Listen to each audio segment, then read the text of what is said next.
রামনবমী শোভাযাত্রা আমাদের সকাল থেকে শুরু হয়েছে 10টা থেকে।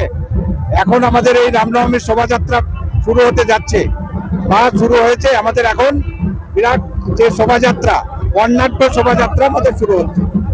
আগামী বর্ণাঢ্য শোভাযাত্রা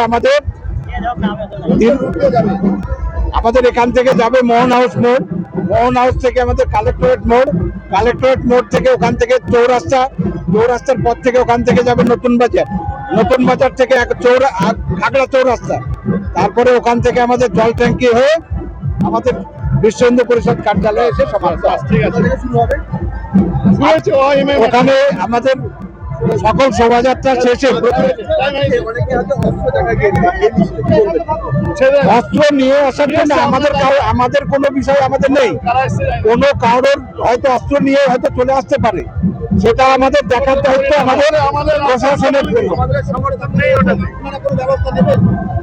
না, আমরা তো তাদেরকে নিষেধ করেছি, আমাদের এখানে কোনো অস্ত্র নিয়ে আসার কোনো বিষয় নেই। তাদের যারা অবাঞ্ছিত কোনো ব্যক্তি যদি আমাদের অস্ত্র নিয়ে ঢুকে যায় তাহলে সেটা হতে পারে। নাম সুখদেব বিশ্বাস, ব্রহ্মপুর জেলা বিশ্ব হিন্দু পরিষদের সম্পাদক।